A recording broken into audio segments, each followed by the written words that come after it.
Alright, this is Francisco Perez with another educational lesson. Today we're going to be talking about when Captain Cook came in 1776. Now there's a lot of stories. They even made one on drunken history. There's a lot of stories and there's a lot of information that you can read about. I'm gonna go into this video. We're gonna watch this video. I'm gonna put my 2 cents in. And we're gonna see what we can get out of this video. But I'm gonna try and tell the story of the invasion of Cook in another light. I will be adding into the story. I'll be trying to unconfuse the story. If you don't want to listen to that, then this is not the channel for you.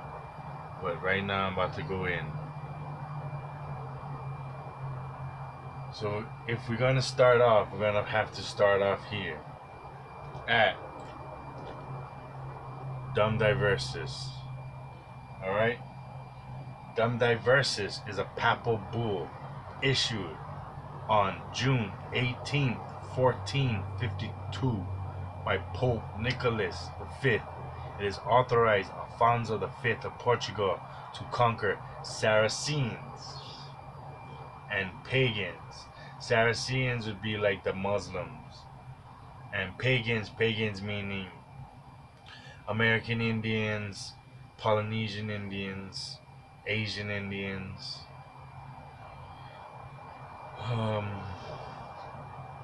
and consign Aboriginals and consign them to perpetual servitude. Okay. This was reiterated by Pope Calixtus III with the 1452 Inter Caetera and was renewed in 1481 and 1514 with Precis de Notionis. So as soon as it was running dry, running thin, they reissue another papal bull saying what? What do you think?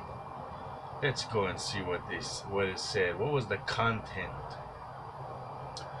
We grant you, kings of Spain and Portugal, and you have to remember, the Dutch was already doing this for hundreds of years already.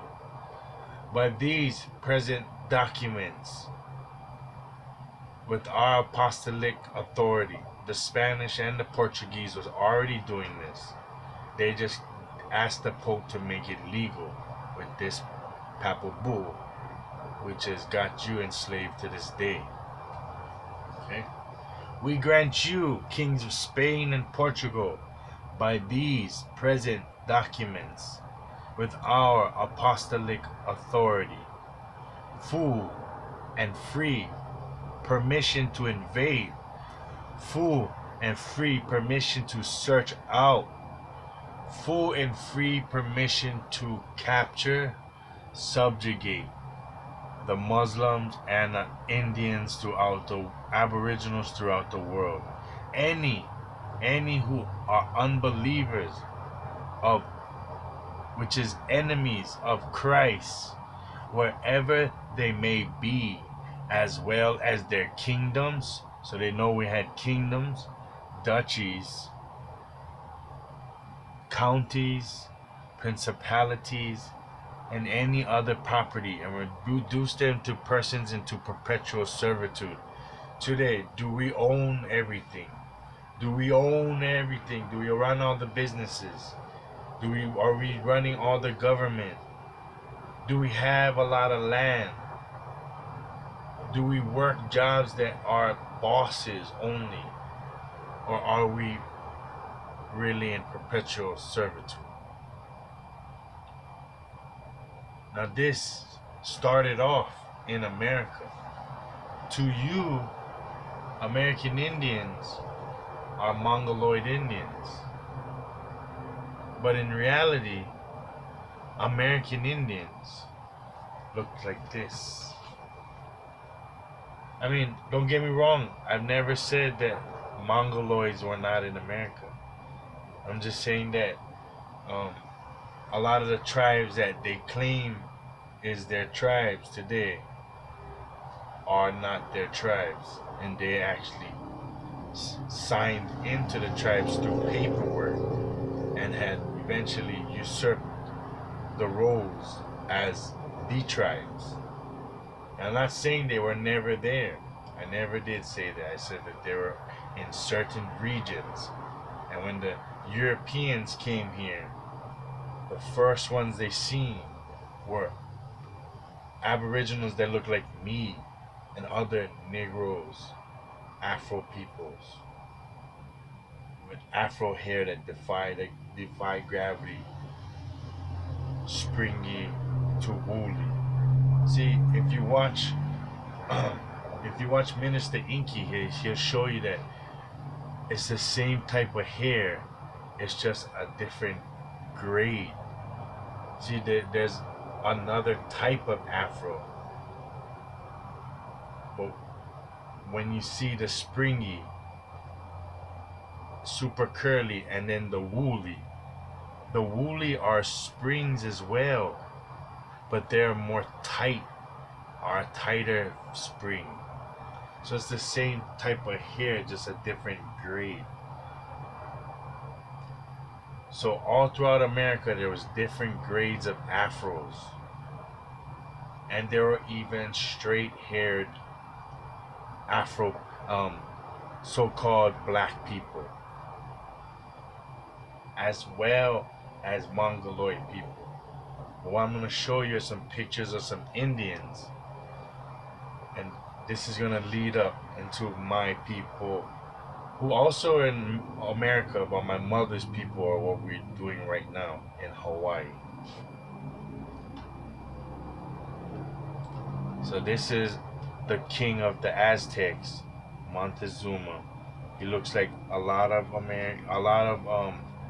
Afro-Americans. He looks like a lot of Hawaiians. Okay.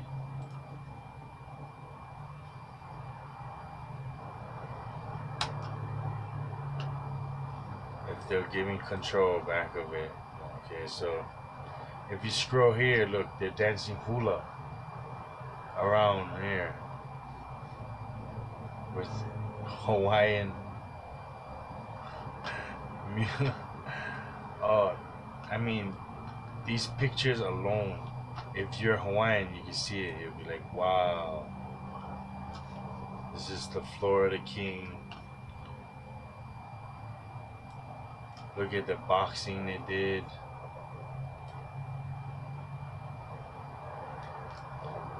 Now I'm going to go into Hawaiian, now you see it.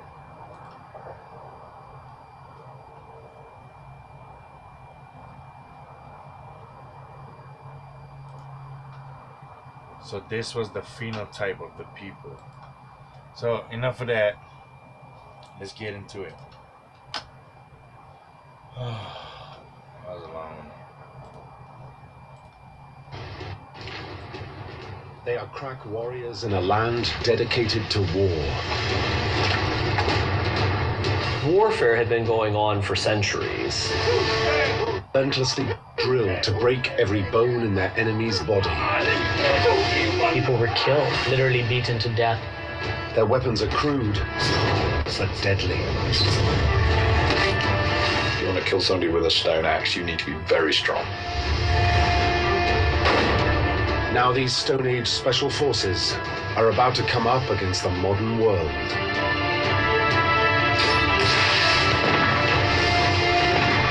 The arrival of the British is going to change everything. What happens next will go down in history. And he's knocked down, bloodied, and tries to rise up. They all want to be in at the kill. This is the true story of how the Hawaiian Koa warriors took on the might of the British Empire and won.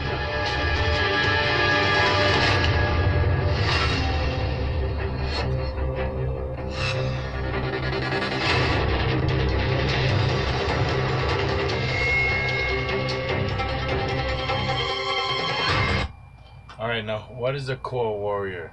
So Hawaiian warriors, the ancient Hawaiian warriors were battlefield fighters that would go to war for their territory and livelihood in Hawaiian Isles. Alright? They were commonly known as the Koa, were the main tools for the chiefs and were their most trained and skilled warriors. In addition to elite skills of Koa warriors, the chiefs would deploy hundreds of infantrymen and skirmish fighters to obtain their power, retain their rule. When the battle would come, and in ancient Hawaii, the chiefs did love their battles. They would sometimes try to settle the battle with minimal blood loss. The best fighters from each force would fight in the center of the battlefield. A discussion would ensue, and if diplomatic solutions could not be reached from this battle, then there was a potential for war, of course. So, just like David and Goliath, these armies could choose the best warrior to fight in order to avoid bloodshed. Okay, so let's get back into it.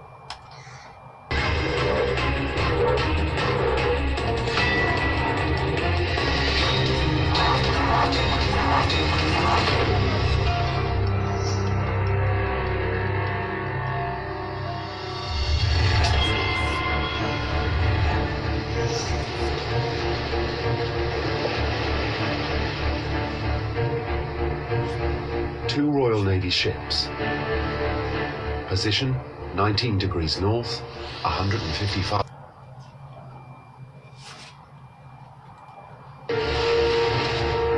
On board HMS Resolution, Great Britain's most famous navigator, Captain James Cook. He's in the third year of his voyage and steadily filling in the vast blanks on the 18th century map of the world.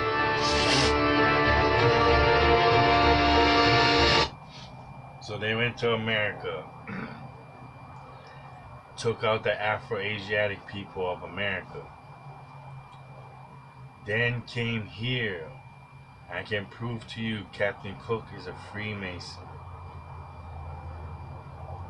one of the most venerated navigating Freemason generals. Came here with Marines, with a big few boats of Marines to take over and conquer Hawaii like they did in Cuba, like they did in all these other areas in America.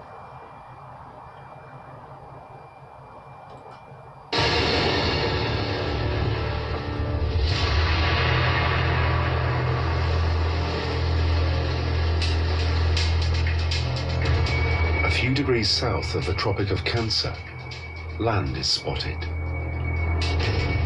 It's not on Cook's charts, but it soon becomes clear it is inhabited. We found it. The capital of Mu. The place they call Hawaii. Hawaii. As his ships approach the islands, Cook observes Polynesian canoes coming up. Fast.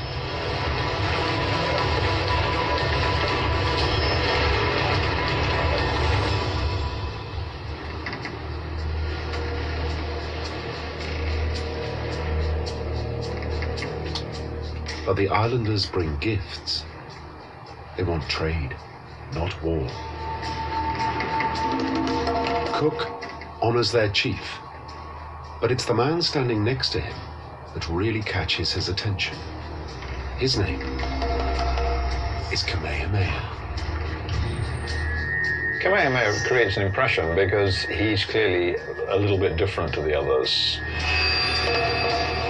Many of them wrote in their journals about this fierce-looking warrior with the darting eyes. Now, what did they say about the American Afro-Indians? They don't even say Afro. They say, oh, the American Indians had darting, sharp eyes, right? Don't we have sharp eyes that pierces souls? Huh? the Asiatic eyes, make women uncomfortable, make men angry, uncomfortable. And these eyes are hard at work. Kamehameha takes in the ship, the men, and most of all their firepower and steel weapons. So, steel weapons. He wanted firepower and steel weapons. I'm gonna show you in this video that they knew about steel, but they didn't have steel, so they had to work with what they had. So when others came, they made sure that they got steel. They knew what steel was. He would see the weapons that were being worn by the Marines aboard Cook's ship. He's the one who seems to understand that the arrival of the British is going to change everything.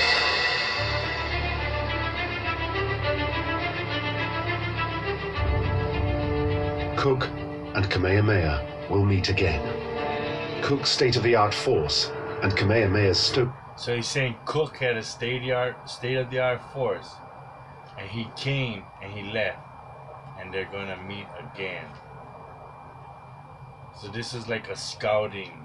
Let's see the strongholds, what type of military they have, the type of command they have, where their food is, where their water sources are. Just like in America. Stone Age warriors are on a collision course. See, we think that they just came, and then eventually things got shaky, and then a battle ensued, and they died.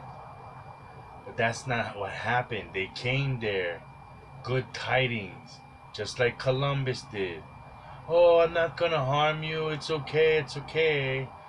And then later, just wreak havoc. Just wreak havoc. So what happened? They came in, friendship, trade. Then they started looking for chiefs that were against the kings of that area. Start making alliances.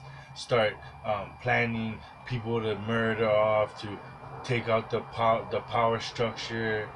Finding where to deploy the bioweapons. They started having sex with all the women so they can talk the women up and find out information.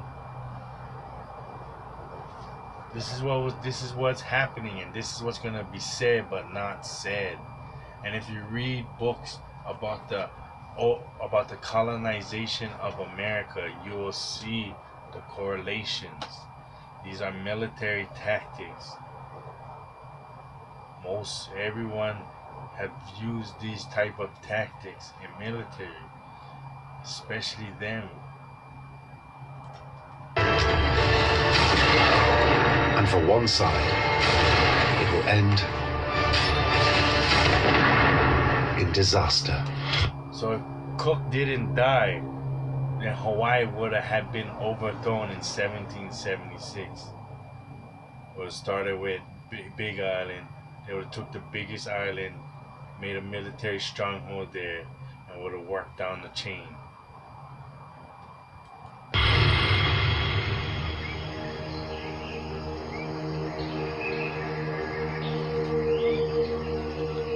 The story starts in this previously uncharted land James Cook calls the Sandwich Islands.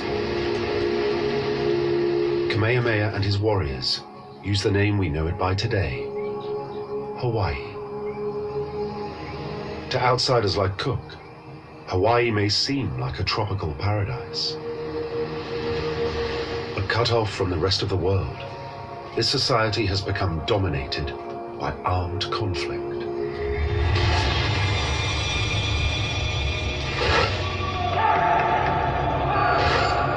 This land is presided over by the all-powerful Ku, the Hawaiian god of war. By the time that Kamehameha is born and the years when Cook comes, there's almost constant warfare. It is a closed society. The islands are isolated thousands of miles from anything else. So this is a lot of dynastic struggle. The high chiefs of the 5 main islands, Kauai, Oahu, Molokai, Maui, and the big island, Hawaii itself, are all battling for supremacy. Each island had a ruler, had a ali'i nui or high chief, but the rulers were struggling with each other.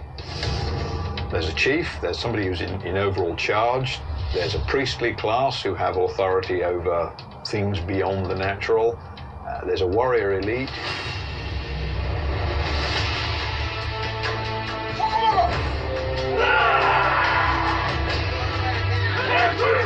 These elite warriors are hand-picked from the nobility, the ali'i. They are Hawaii's special forces. They will be selected on the basis of their origin, who's their father, and their aptitude. So are they the right stuff? They will be selected on the basis of their origin, who's their father, their origin, who's their father, their origin, who's their father, their origin, who's their father.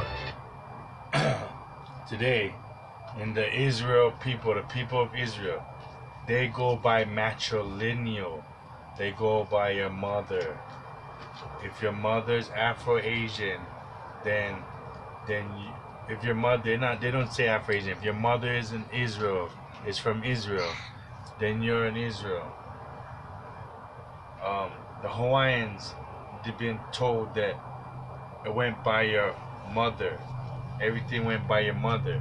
But when you read the Bible, when you read history, when you learn about the kings, the high chiefs, it went by the father.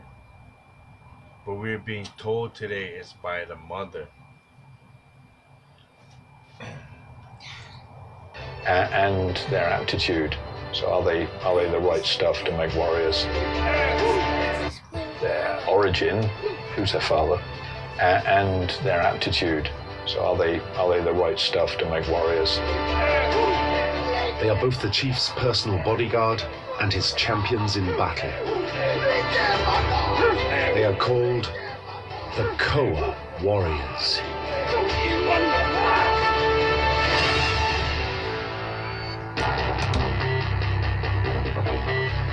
The Koa are named after the tree from which they fashion weapons. A lot of the Hawaiian weapons. So the koa tree is what you'd call in the Bible the acacia tree. So I'll give you a look at the acacia tree. This is acacia tree. This is the guy standing in the middle. This would be a small acacia tree that during this time. During that time, all of them were huge. Today, you barely find a tree like this. Okay. Are going to be kind of very heavy wooden clubs, stone clubs, shorter throwing spears, and then a lot of daggers. And that's kind of how a lot of the battles were decided at the end, is this close hand-to-hand combat. In Hawaii, we're looking at a warfare that's going to call on a great deal of physical strength and power. If you want to kill somebody with a stone axe, you need to be very strong. They would have stood out from the crowd physically, by their dress, by their physique. They would have strutted about like a professional military class. Okay, now notice how they said how professional they were. How they would have been really professional and it would have been extremely fit.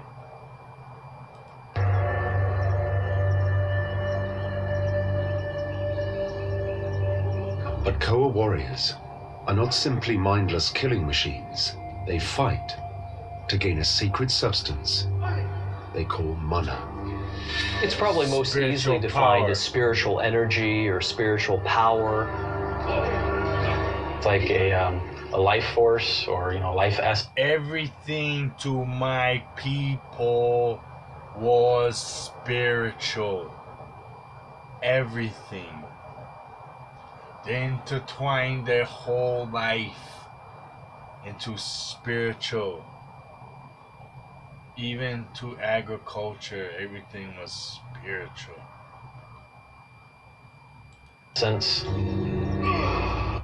But it was also something that could be increased through warfare.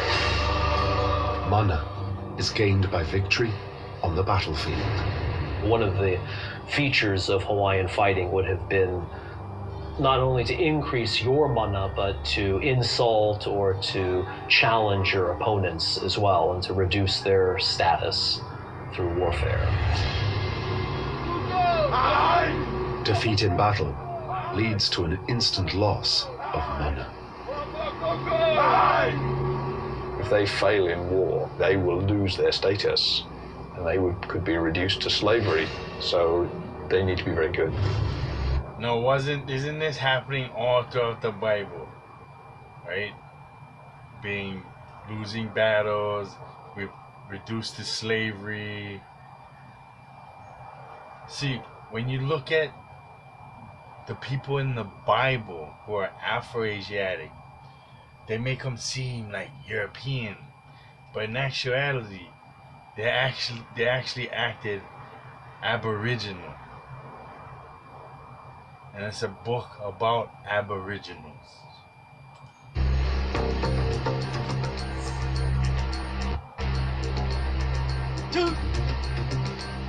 In their relentless struggle for mana, some Koa units have developed a unique form of close contact martial art.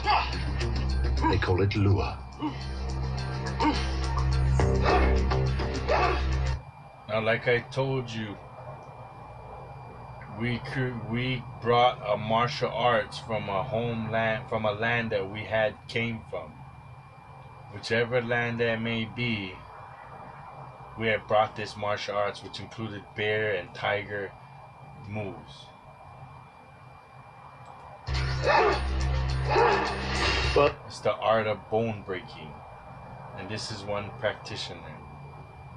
lua is the bone-breaking and joint dislocating arts of the Hawaiian chiefs, the nobility. In the 19th century, So the nobility walked around in bonnets, head bonnets made of feathers. The people of Eber, and they walked around with feather cloaks. They walked around with cloaks and girdles or loincloths. And they went around with spears and swords and bow and arrows. They went around like samurai warriors, chiefs and priests. They say the Hawaiian people came from Asia, from Taiwan area, all throughout there.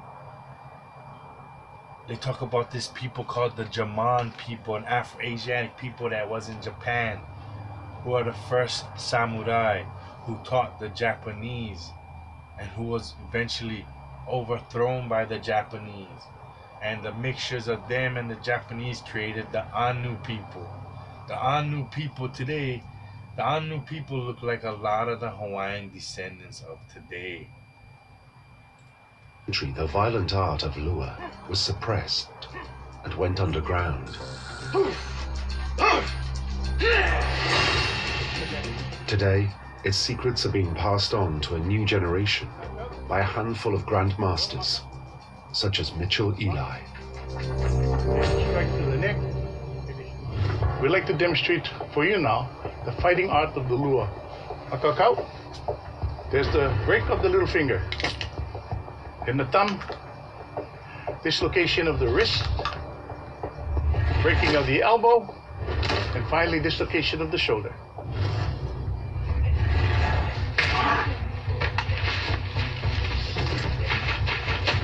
We didn't use shields or helmets because it was unmanly, so the preference was to close with the enemy and fight hand to hand. then you're right up in each other's face, and no guy that strikes the best blow, the killing blow, just wins.